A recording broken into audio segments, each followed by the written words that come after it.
ముందుగా యువతి ప్రేక్షకులకు పాల్గొన్నటువంటి మిత్రులకు మీకు నమస్కారం మేడం. ఈ జుబ్లీస్ ఉప ఎన్నిక మరి రావడం కూడా బాధాకరమే. మరి సుదీర్ఘంగా రాజకీయాలు ఉన్నటువంటి గోపినాథ్ గారు చనిపోవడం అది రావడం ఇక దురదృష్టకరమైన కూడా మరి ప్రజాక్షేత్రంలో పార్టీలుగా అందరం కూడా పోటీ చేయాల్సిన పరిస్థితి. పోటీ చేశాము, ప్రచారాలు చేసుకున్నాం, ఎవరు దోషిన విధంగా వాళ్ళు మాట్లాడుకున్నాం, ఆడినాం పాడినాం, ధూమ్ధాం చేసుకున్నాం, జనాలకు కూడా బాగానే మంచి పెట్టి రకరకాలుగా అన్ని కట్టమిట్ట పూర పోగాయి. అయితే నిన్న ఓటింగ్ సర్వే అనేది నిజానికి గ్రామీణ వ్యవస్థలో మరి 80% 99% అవుతుంటే ఈ పట్టణంలో ఉన్నటువంటి స్థానికంగా ఉన్నటువంటి నియోజకవర్గాల్లో 47, 48 అనేది చాలా బాధాకరమైనది. ఎందుకంటే ఇక్కడనే ఎక్కువ విద్యావంతులు, జ్ఞానవంతులు, ఉద్యోగస్తులు ఎక్కువ ఉంటారు. కానీ ఈ నగరంలో, గ్రేటర్ నగరంలో ఓటింగ్ శాతం అనేది తక్కువ రావడంలో నిజంగా ప్రజాస్వామ్యవాదులుగా అన్ని పార్టీలుగా మేము బాధపడుతున్నాం. నాకేమనిపించిందంటే అన్ని పార్టీలు కూడా ఎవరికి వాళ్ళు మాకు ఓటేయండి అనేది పెట్టినంత ఫోకస్, దాని మీద ఉన్నంత దృష్టి జనాల్ని బయటకు తీసుకొచ్చి ఓట్లు వేయించే దాని మీద పెట్టలేదు అని. జనరల్గా మేము మా డిబేట్లో చూడండి మేడం, మన యూటీ ద్వారా కూడా చాలాసార్లు చెప్పాము, మిగతా చాలా కూడా చెప్పాము. ఓటు హక్కు అనేది మరి రాజ్యాంగంలో ఒక పవిత్రమైనటువంటి హక్కు. ఓటు హక్కు ఒక నాయకుడిని, ఒక రాజును ఎన్నుకునేటువంటి గొప్ప అవకాశం బాబాసాహెబ్ అంబేద్కర్ గారు రాసినటువంటి రాజ్యాంగంలో ఉన్న అంశం. దాన్ని చాలా వరకు కూడా చెప్పాము. కాకపోతే ఇక్కడ ఓటు బ్యాంకును ఉపయోగించుకునేది ముఖ్యంగా బస్తీలో ఉన్న వాళ్ళు బాగా ఉపయోగించుకున్నారు. కానీ కొంతమంది మరి ఐటీ ఉద్యోగస్తులు కానీ, సినీ ఫీల్డ్లో ఉన్న వాళ్ళు కానీ, ఇటువైపు ఉన్నటువంటి వాళ్ళు దాదాపుగా ఓటుకు రాలేకపోయారు మేడం. మీరు చూసే ఉంటారు. అయితే దీని విషయంలో కొంచెం మేము ఒక ఉద్యమకారులుగా, ప్రజాస్వామ్య పార్టీలుగా కొంచెం బాధపడుతున్నాం. రేపు రాబోయే రోజుల్లో ఖచ్చితంగా ఓట్ అవేర్నెస్ కూడా తీసుకొచ్చే ప్రయత్నం చేద్దాం.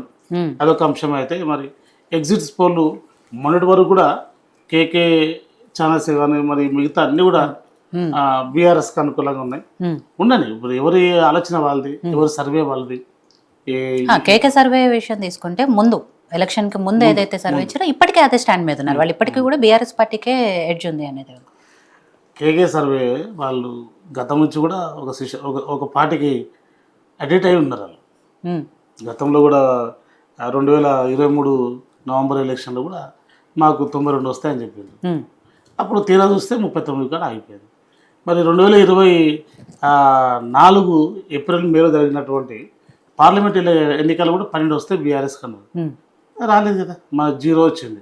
అంటే వాళ్ళు ఒక గీత గీసుకొని ఉన్నారు. కానీ మరి ప్రజల యొక్క మనోభావాలు, ప్రజలు వేసినటువంటి ఆ ఓటు ఆ ఈవీఎంలో ఏమున్నది అనేది వీళ్ళు చెప్పలేని పరిస్థితి ఉంటుంది. అది ఆ ఓటుకే తెలుసు.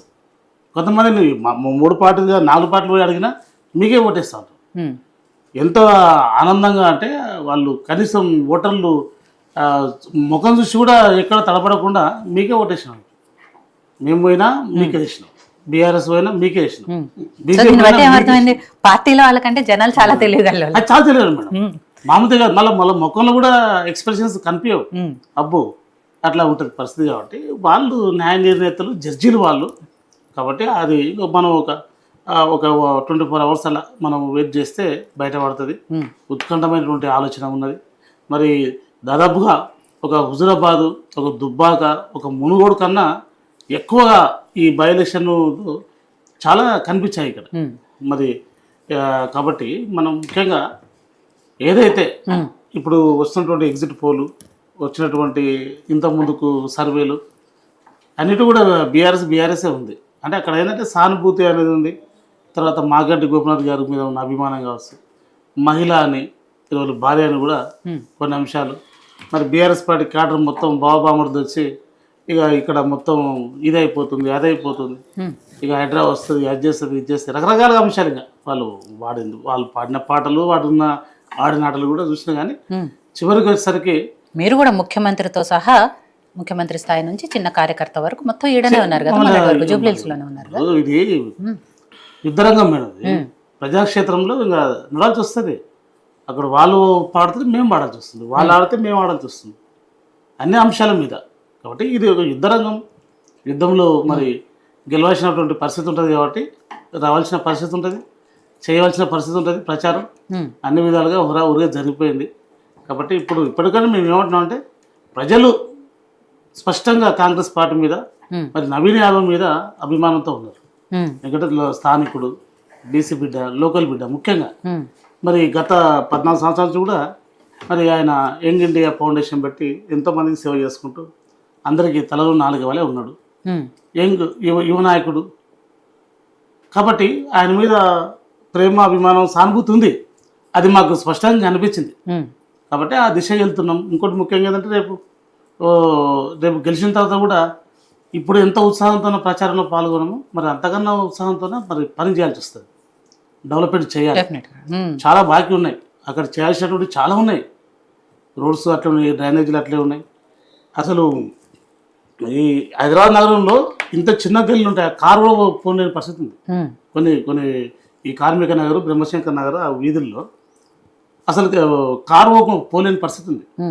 కాబట్టి ఇవన్నీ కూడా అంశాల మీద మరి రేపు వీటిని అన్ని దృష్టిలో పెట్టుకొని రోడ్డు కటింగ్సే కానీ, మిగతా డ్రైనేజే కానీ, మళ్ళీ గవర్నమెంట్కు సంబంధించిన అక్కడ ప్రభుత్వ కాలేజీ జూనియర్గా లేదు మేడం, ఐటీఐ కాలేజ్ లేదు, డిగ్రీ కూడా లేదు గవర్నమెంట్కి సంబంధించినవి. అది చాలా బాధాకరం. ప్రతి మారుమూల ఈ అచ్చంపేట నుంచి మొదలు పెడితే ఆదిలాబాద్ వరకు చూడండి మీరు. 10 నియోజకవర్గంలో ఒక బస్ డిపో ఉంటుంది, 10 నియోజకవర్గంలో ఒక ఐటీఐ కాలేజ్ ఉంటుంది, ఇంటర్మీడియట్ కాలేజ్ ఉంటుంది, మళ్ళీ డిగ్రీ కాలేజ్ ఉంటుంది. ఇవి లేనటువంటి ఏకైక నియోజకవర్గం జూబ్లీస్. అది కూడా మళ్ళా నగరం నడుపడం ఉంది. ప్రధాన పార్టీలు కూడా జూబ్లీస్ నియోజకవర్గానికి దగ్గర ఆనుకుని ఉన్నాయి ప్రధాన పార్టీలు. అయినా కూడా ఇక్కడ ఇంకా డెవలప్మెంట్ అనేది నోచుకునే విధంగా ఉన్నది. కాబట్టి నవీన్ యాదవ్ గారు గెలుస్తారు. గెలిచిన తర్వాత మరి వారు యువ నాయకుడు కాబట్టి వారి నాయకత్వంలో మరి ముఖ్యమంత్రి ఆశీస్సులతోనే బ్రహ్మాండంగా చేసినటువంటి అవసరం ఉన్నది. ఎందుకంటే అక్కడ చేసినటువంటి పనులు చాలా ఉన్నాయి. విద్యాపరంగా ఉన్నాయి, వైద్యపరంగా ఉన్నాయి, ఉపాధి పరంగా ఉన్నాయి. కాబట్టి ఆ ఉపాధి పరంగా చాలా వరకు కూడా ఇప్పుడు మేము మొన్న తిరిగినాం మేడం. అంటే మీరు చెప్పిన ఇప్పుడు ఇవన్నీ కూడా ఓన్లీ నవీన్ యాదవ్ వస్తే గెలిస్తేనే ఇస్తారా, ఎవరు గెలిచినా కూడా ఇస్తారా?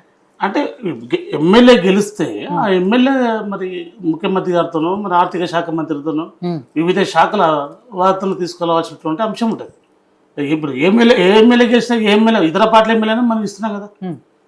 మొన్ననే గౌరవ ఆర్మూర్ ఎమ్మెల్యే గారు చెప్పారు, ఆయన రాకేష్ రెడ్డి గారు. మరి ఆయన 400 కోట్లు తీసుకుపోయినా నియోజకవర్గానికి. ఆయన తీసుకెళ్తుండు. మిగతా ఎమ్మెల్యే హరీష్ గారు అని ఉంటారు, ఆయన తీసుకెళ్తుండు.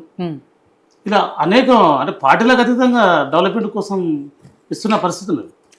కాబట్టి అట్లా ఉంటుంది మేడం. అట్లా వ్యత్యాసం ఉండదు. అట్లా పార్టీలు చూసి ఉండదు. అక్కడ ప్రజలను చూసి ప్రజలకు డెవలప్మెంట్ కోసం ఒక పెద్దన పాత్రగా మరి ఒక రాష్ట్ర ముఖ్యమంత్రిగా, ఆర్థిక శాఖ మంత్రిగా అన్ని శాఖల నుంచి వివిధ కోణంలో వెళ్ళిపోతున్న పరిస్థితి. కాబట్టి ఖచ్చితంగా చేస్తాం. అది అయ్యే అంశం ఉండదు. కాబట్టి ఇప్పుడు ఎగ్జిట్ పోలు అనేది ఇక ఈ పోరు కూడా కొన్ని ఛానల్స్ మీరు అన్నట్లు బీఆర్ఎస్ చూపిస్తున్నాయి. వాళ్ళకు ఉన్నటువంటి వాళ్ళ హోప్ కొన్ని ఇక్కడ చూపిస్తున్నాయి. కాబట్టి మేము ఇది కాదు, మేము ఏదంటే ప్రజల యొక్క తీర్పును మేము గౌరవిస్తున్నాం. ప్రజల యొక్క తీర్పును మేము వీక్షిస్తున్నాం. అది 24 అవర్స్ 28 అవర్స్ ఉంది. ఆ 28 అవర్స్లో మరి వచ్చిన తర్వాత కూడా గర్వపడేది లేదు, లేదా ఎక్కువగా ఫీల్ అయ్యేది లేదు. బాధ్యత పెరుగుతుంది. అప్పుడు బాధ్యతతో పని చేసుకోవాల్సిన అంశం ఉన్నది. వాళ్ళు ప్రచారంలో అయితే రౌడీ ఈడు లేదు అనేవన్నీ చెప్పారు. దానికి విభిన్నంగా మేము ఎందుకంటే రాత్రి కూడా కూర్చొని మాట్లాడినాం కాబట్టి అన్ని అంశాల మీద సుదీర్ఘంగా చర్చలు జరుగుతున్నాయి. వాళ్ళు అనుకున్నట్టు కాదు, వాళ్ళ ప్రచారంలో అనుకున్నట్టు కాదు, స్పష్టంగా నిజాయితీగా అద్భుతంగా చేసేటువంటి ఆలోచన ఉన్న పరుడు నవీన్ యాదవ్. రైట్. సో గౌతమ్ ప్రసాద్ గారు, ఇందాక నేను చెప్పినట్టుగా సరే పోలింగ్